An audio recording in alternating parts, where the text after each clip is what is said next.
வணக்கம் நண்பர்களே. அன்னை அபிராமியின் பேரருள் அனைவருக்கும் கிடைக்கட்டும். தினமொரு அந்தாதி தொடரில் இன்று நாம் காணப்போவது 14வது பாடல்.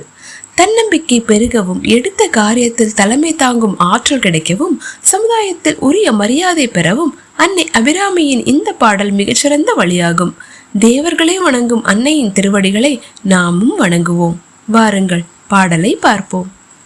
வந்திப்பவர் உன்னை வானவர் தானவர் ஆனவர்கள், சிந்திப்பவர் நல் திசைமுகர் நாரணர் சிந்தையுள்ளே.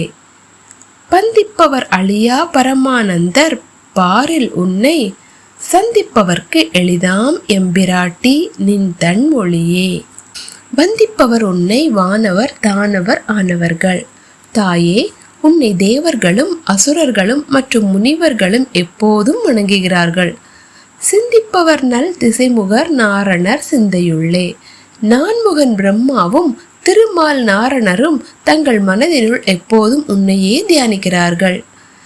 பந்திப்பவர் அழியா பரமானந்தர். எப்போதும் அழியாத பேரின்ப நிலையில் இருக்கும் சிவபெருமானே உன்னை தன் பாதியாக கட்டி தழுவியுள்ளார். பாரில் உன்னை சந்திப்பவர்க்கு எளிதாம் எம்பிராட்டி நின் தன் ஒளியே. இத்தகைய பெருமை உடையவளே, இந்த பூமியில் உன்னை சரணடையும் பக்தர்களுக்கு உனது குளிர்ந்த அருள் ஒளி மிக எளிதாக கிடைக்கும். சுருக்கமாக கூறினால், மும்மூர்த்திகளும் தேவர்களும் வணங்கும் அந்த பராசக்தி அவளை நம்பி வரும் பக்தர்களுக்கு மிக எளிமையாக அருள் புரிகிறாள் என்பதுதான் இப்பாடலின் சாரம். இதனால் கிடைக்கக்கூடிய நற்பலன்கள் என்னவென்றால், உயர் பதவிகள் மற்றும் பொறுப்புகள் வந்து சேரும். பேச்சாற்றலும் மற்றவர்களை வழிநடத்தும் திறனும் கூடும். தேவர்களும் மும்மூர்த்திகளுமே அன்னையை வணங்குவதால் இந்த பாடலை பாடுபவர்களுக்கு எங்கும் மதிப்பும் மரியாதையும் கிடைக்கும். செந்தாமரை அல்லது மல்லிகை மலர்கள் அன்னைக்கு சமர்ப்பிக்கலாம்.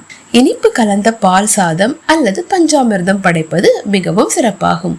அன்னையின் அருள் ஒளி நம்மிடம் இருந்தால் வெற்றி என்பது உறுதி. நீங்களும் இந்த பாடலை பாராயணம் செய்து வாழ்வில் தலைமையிடத்தை பெறுங்கள். இந்த தகவல் உங்களுக்கு பிடித்திருந்தால் மறக்காமல் சேனலை சப்ஸ்கிரைப் செய்யுங்கள். அன்னை அபிராமியின் அருள் உங்கள் அனைவருக்கும் கிடைக்கட்டும் என்ற பிரார்த்தனையோடு இந்த பதிவை நிறைவு செய்கிறேன். நன்றி, வணக்கம். ஓம் அபிராமி சமேத அமிர்தகடேஸ்வராய நமக.